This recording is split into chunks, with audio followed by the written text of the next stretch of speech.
my direction. I'll read it. This is another translation I have. This material nature, which is one of my energies, is working under my direction, O son of Kunti, producing all moving and non-moving beings. Under its rule, this manifestation is created and annihilated again and again. Purport. It is clearly stated here that the Supreme Lord, although aloof from all the activities of the material world, remains the one supreme director. The Supreme Lord is the supreme will and the background of the material manifestation. But the management is being conducted by material nature. Krishna also states in Bhagavad Gita that all of the living entities in different forms and species, I am the Father. Actually, the Father gives seeds to the womb of the mother for the child, and similarly the Supreme Lord by his mere glance injects all the living entities into the womb of material nature, and they come out in their different forms and species according to their last desires and activities. All these living entities, although born under the glance of the Supreme Lord, take their different bodies according to the material creation. He simply glances over material nature. Material nature is thus activated and everything is created immediately. Because he glances over material nature, there is undoubtedly activity on the part of the Supreme Lord. But he has nothing to do with the manifestation of the material world directly. This example is given in the Smriti, where there is a fragrant flower. Before someone, the fragrance is touched by the smelling powers of the person. Yet the smelling and the flower are detached from one another. There is a similar connection between the material world and the Supreme Personality of Godhead. Actually, he has nothing to do with this material world, but he creates by his glance and ordains. In summary, material nature without the superintendence of the Supreme Personality of Godhead cannot do anything. Yet the Supreme Personality is detached from all material activities.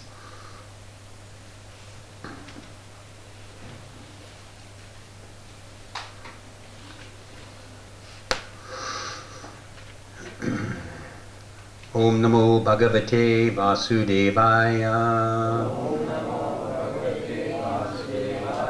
Om Namo Bhagavate Vasudevaya. Narayanam Namaskritya Naram Chaiva Narottama Devam Saraswatim Vyasam Tato Jayam Udirayat Nasta Prayasu Abhadresyu Nityam Bhagavata Sevaya Bhagavate Uttamas Loke Bhakti Bhavati Naistiki. So again, I'll read the translation. This material nature, which is one of my energies, is working under my direction, O son of Kunti, producing all moving and non-moving beings. Under its rule, this manifestation is created and annihilated again and again.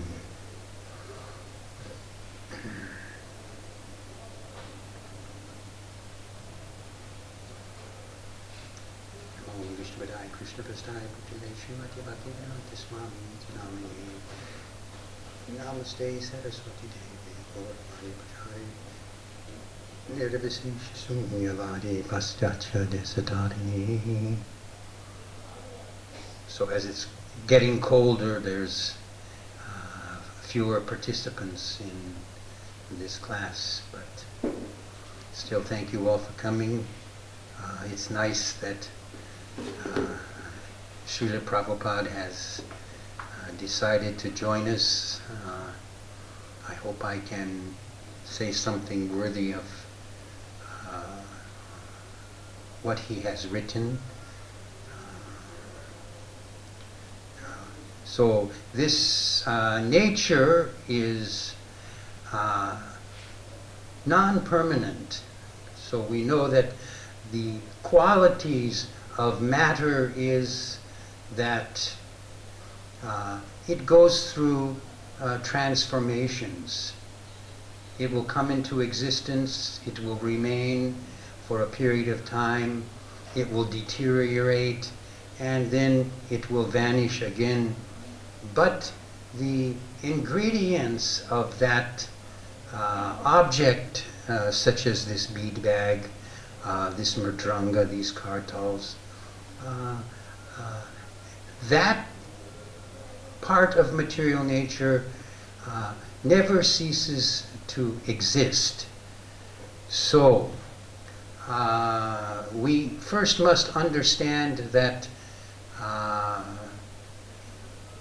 in our material existence here, there are also several things that remain with us that are also eternal.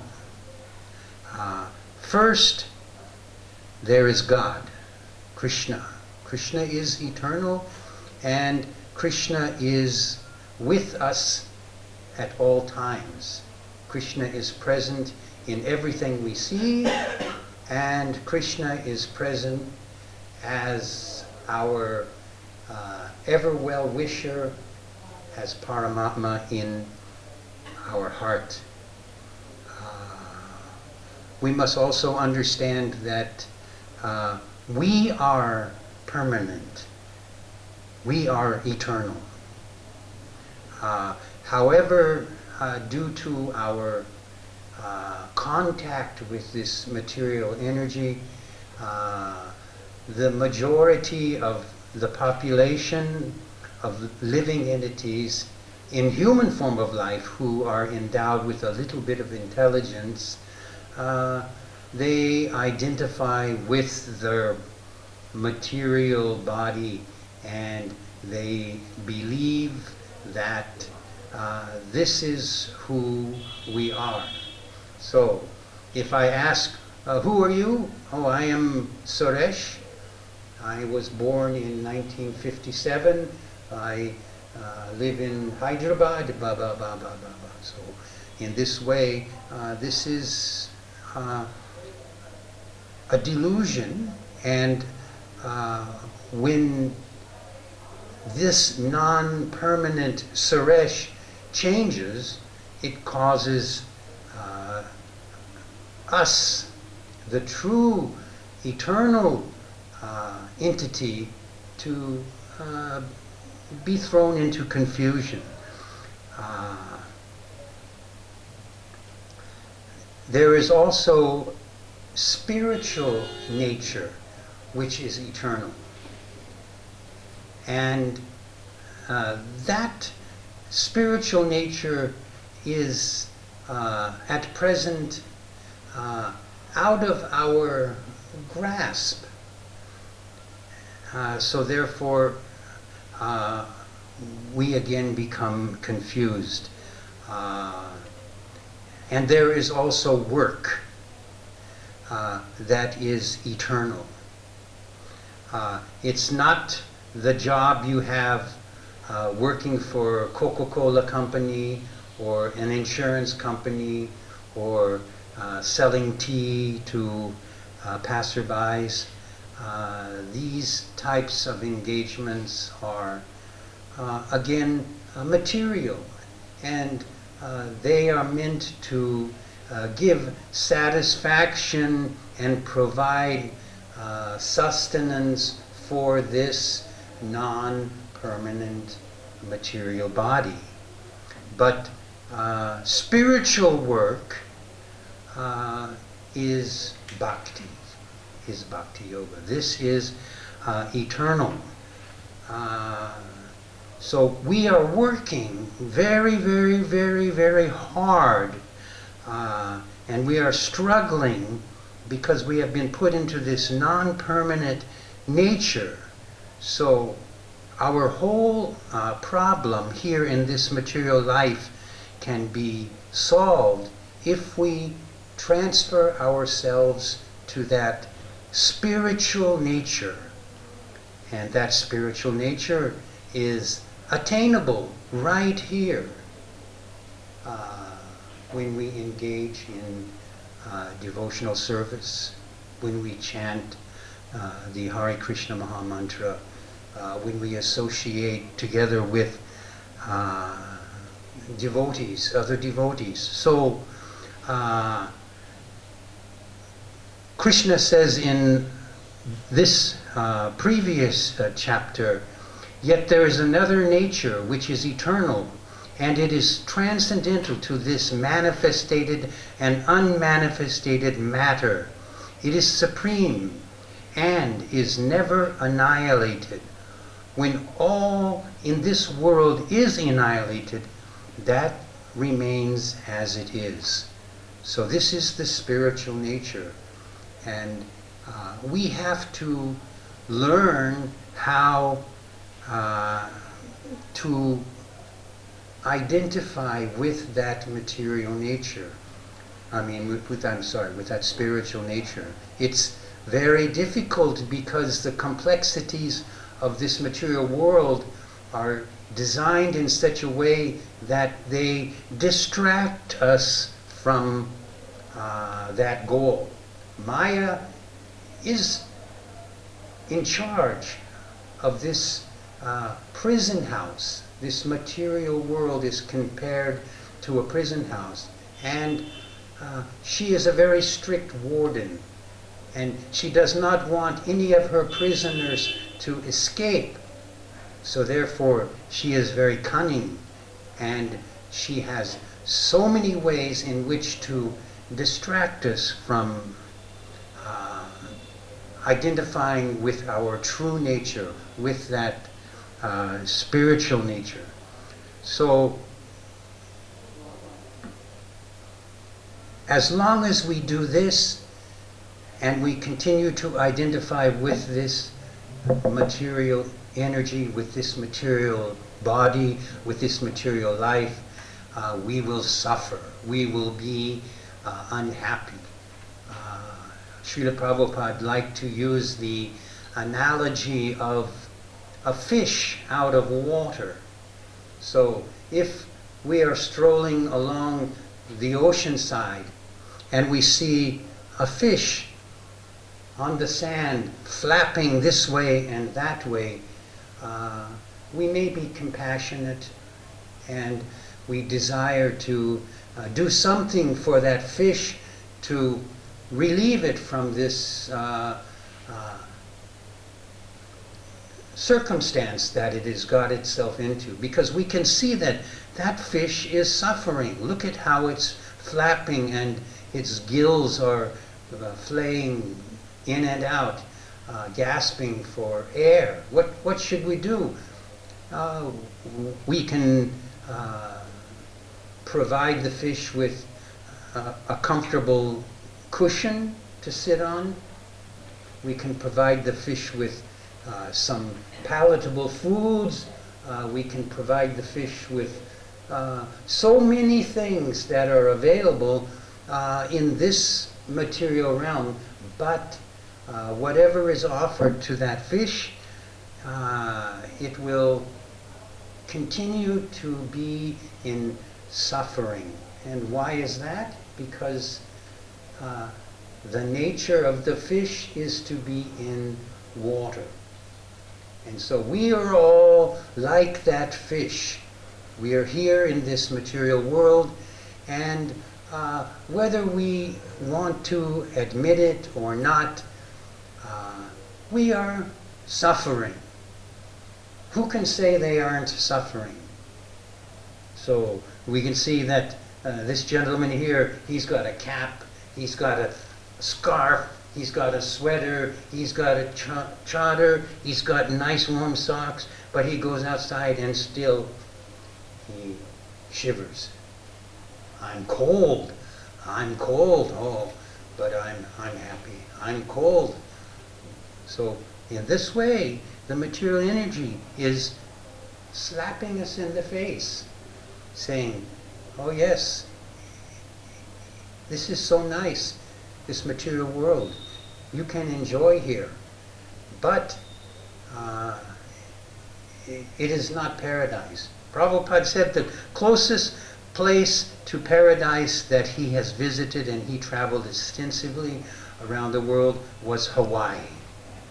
So the nice tropical trees and the wind is blowing nicely. But now the oceans around Hawaii have become polluted by radioactive material. So the aquatics, the fish lives, they are dying. It's not safe to swim.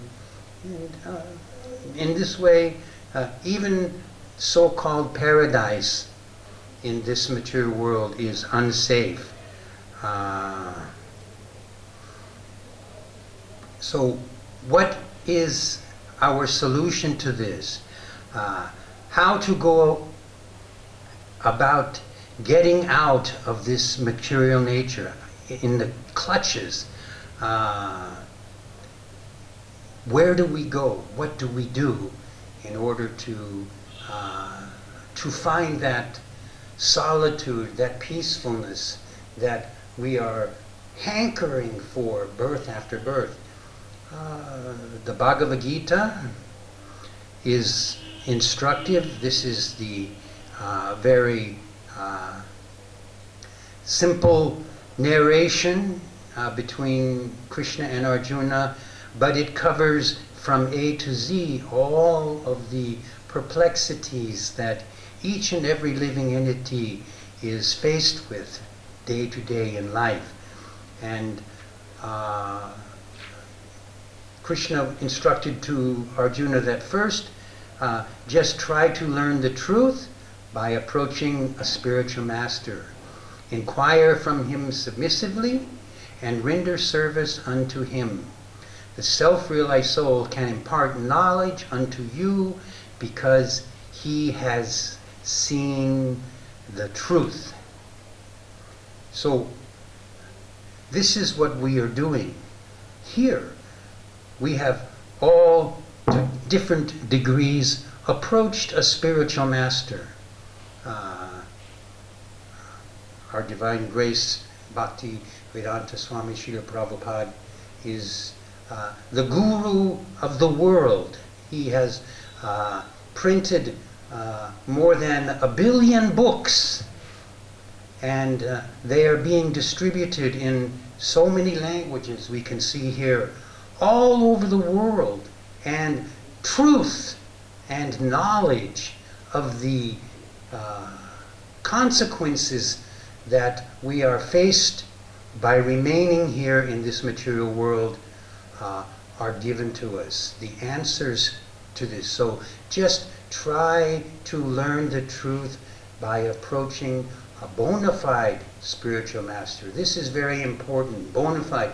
Not some bogus person who walks around with long hair and a big beard. You know, this is not the qualifications. You choose a guru not by your eyes, but by your ears. So we listen to the instructions of the guru, and he will see your sincerity, and then he will begin instructing you. Just like with Krishna and Arjuna. In the beginning, they talked as friends. But Arjuna said, I am a soul surrendered unto you, so please instruct me. Okay, now let's get down to business. Let's start your lesson. And with Srila Prabhupada, he began to teach us. We all know the history of how his humble beginning started without any means at his disposal, only his will and desire to fulfill the prophecy of previous acharyas of Bhaktivinoda Thakur, and to preach in English to the Western world. That was his spiritual master's desire. And he did that. And he is continuing to do that. And he is teaching us what is our Dharma. Sanatan Dharma. So Dharma, or first Sanatan means eternal, and Dharma means occupation. So if I ask you, what is your occupation? Are you working? Yes, service. Yes, but do you have a job? Yeah. Yeah, what do you do? I'm a banker. You're a banker. So in most cases, if I say, what is your occupation? I'm a banker. But is that your Sanatan Dharma? No. Jive Surupoi Nitya Krishna Das. So this is what Lord Chaitanya said, that I am the eternal servant of Krishna. And this Krishna consciousness society is the beginning of our eternal occupation. We are all now engaged in sadhana bhakti, right? Sadhana bhakti means that some endeavor has to be made in order to do service. Getting up, chanting 16 rounds every day, attending classes. Sometimes the mind is belligerent, and it will throw in suggestions about other activities that we should do instead of going to Bhagavad Gita class. So, how many of you thought, maybe I should do this, or maybe I should do that, and maybe I should skip Bhagavad Gita class, or maybe I won't go to the temple today, or maybe, So in this way, this is the material energy trying to dissuade you from your eternal work. Sanatan Dharma. And Bhakti Yoga can be joyfully performed. We all know that which in the beginning tastes like poison, in the end turns to nectar. And just the opposite, that which tastes like nectar in the beginning, in the end turns to poison. So material activities, seem so pleasant. Even, like I said, Hawaii, the beautiful tropical breeze, the sun is shining every day, the waves on the beach are rolling in one after another, the sand is very beautiful and nice. So we lay down in that beautiful sunshine environment, and we lay there day after day, getting a nice tan on our body, and the next thing we know, we have skin cancer. So, that which in the beginning was like nectar, in the end turns to poison. So we have to learn from this bona fide person What is our eternal occupation? We are all born into this material world fools and rascals. This is the statement of Srimad Bhagavatam. We can all see this, how foolish and how incapable the living entities are when they come into this material world. A good example is one of my friends, they just had a baby. And from day one, you see the baby progressively begin to grow, and the mother and father are doting over the baby, and they become so proud.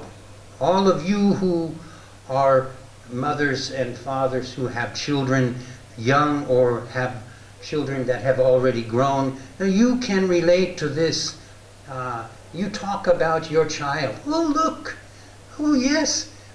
Look how smart my baby is. Look, he can move his head like this now. Yes, he's moving his head like this, but he has shit in his diapers. So, how intelligent is this? And the parents dote, and they continue to think how smart their babies are. But if their baby was truly smart, they would have taken up devotional service in their previous life and finished this cycle of birth and death and gone home back to Godhead. So this is a delusion that all living entities are thrown into in this material world. And we can relate to this. Krishna teaches us in the Bhagavad Gita, Dihinoishmin yata dehe kumaryovanam jaratatehantra praptris driratatiamuyate. So this is the changes. The body is changing, and these changes, while they are taking place, there is a life force within that body that is moving the body throughout all of these changes. All the time, the little baby cannot talk or speak or do anything but just flay his arms or her arms, or they go through different transitions. The first stage is anamoya. What does that mean? Ana means what? You know Ana? Ana, yes, rice, right. Anamoya. Moya means what? Moya means consciousness. So the first stage of consciousness that the living entity experiences is food, right? So when the baby is born, it comes out of the womb, it begins to cry, right? First it cries because of its environment, and then it looks around and cries again because it's in fear, but it's pacified when the mother offers her breast. Oh yes, Anamoya, so nice. So in this way, this consciousness is starting, and there is movement throughout all of these different changes. After Anamoya comes what? Jnanamoya. Jnana. What does jnana mean? Knowledge. Moya means intelligence or consciousness. Again. So what do? When our baby gets to be at a certain age, let's send him to school so he can learn. And so we send the baby off to school, we make a nice lunch, and we wave to him or her every morning, bye-bye, study hard. And they go to school, and what do they learn? Nothing. Avidya. Non-knowledge. They learn nothing that is going to save them at the time of death.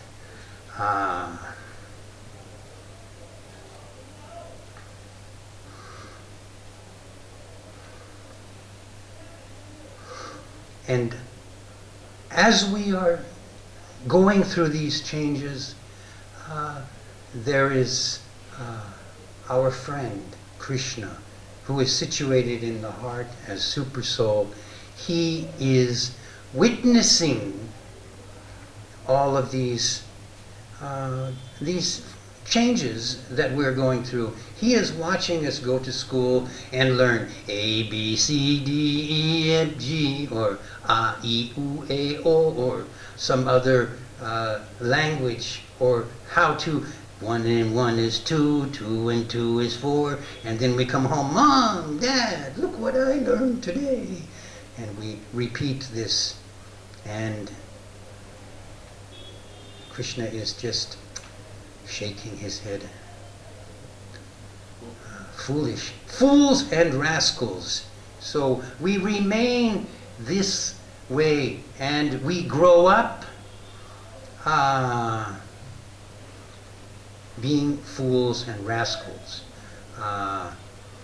And Krishna, he is the supervising master of all the actions and reactions of this material world. But the fools and the rascals are thinking that Prakriti, or nature, is working automatically. That is not possible for matter to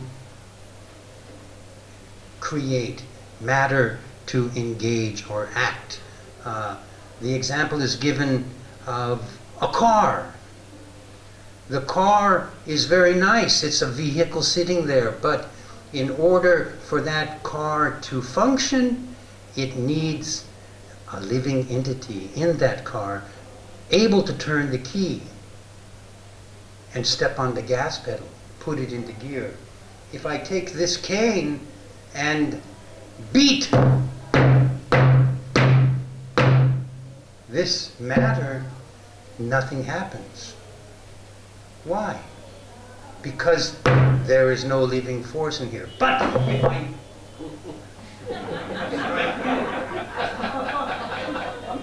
immediately there is movement. Why? Because there is a living entity in that matter.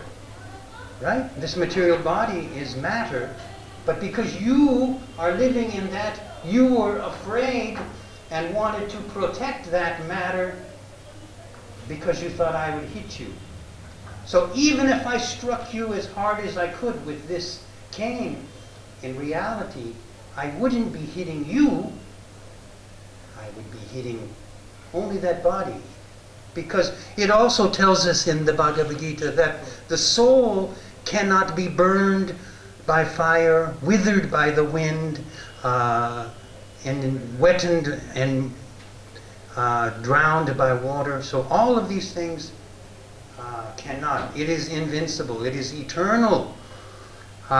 So the atheist conceptions of this material world is permeated everywhere.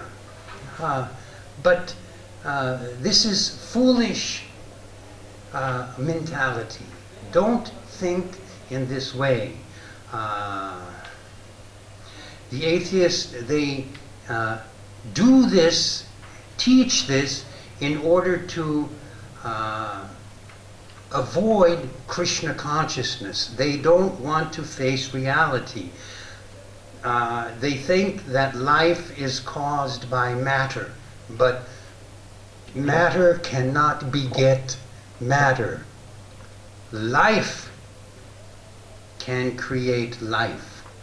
And we know that there are 8,400,000 different species of life,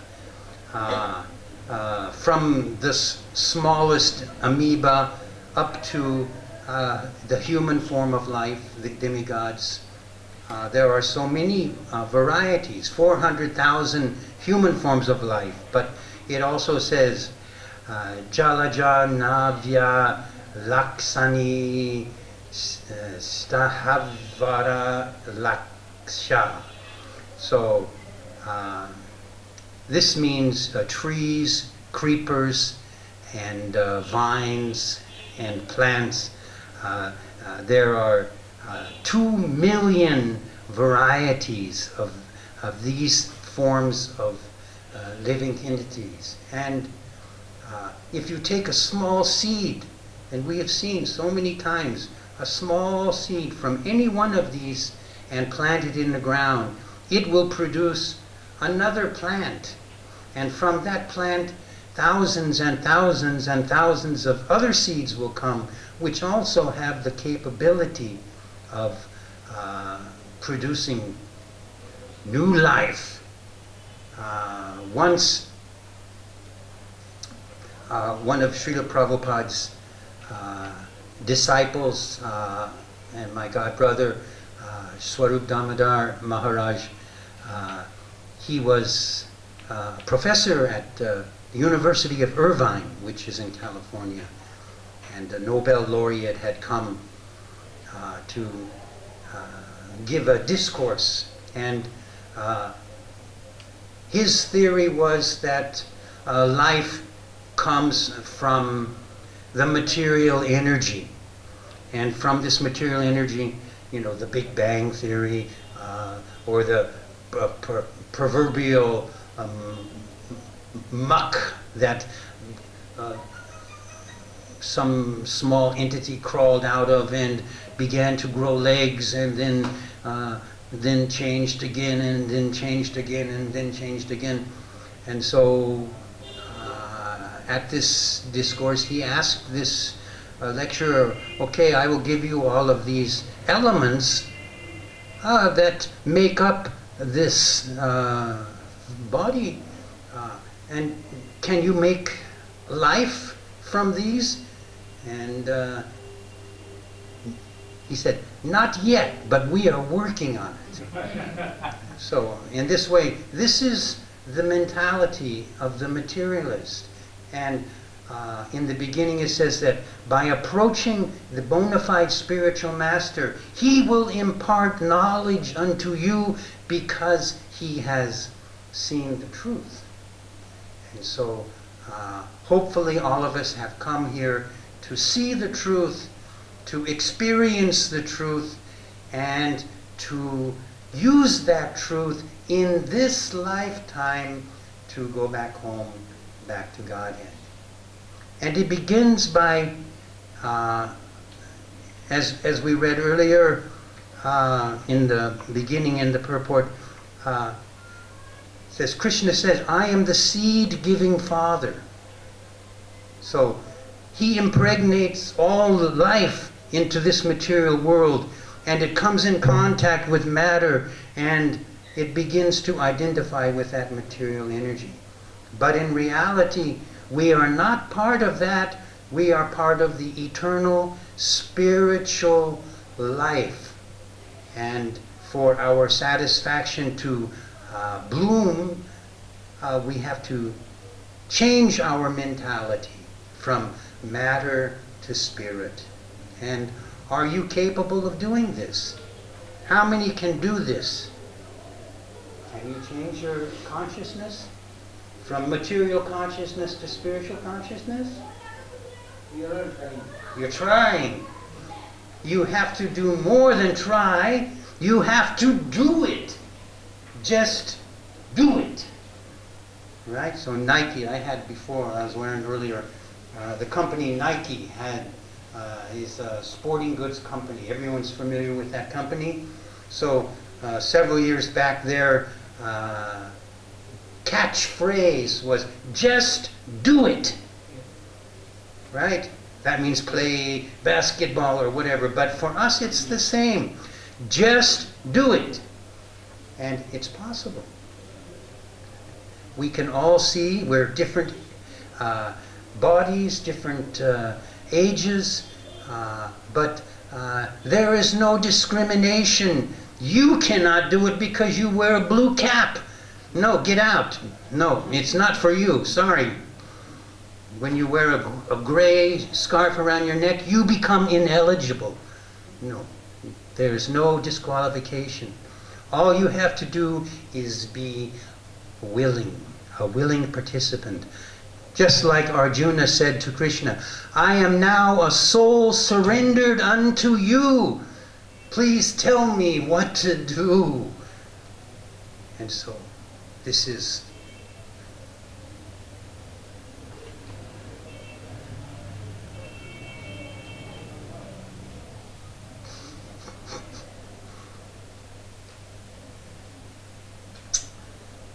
okay, thank you. Any questions?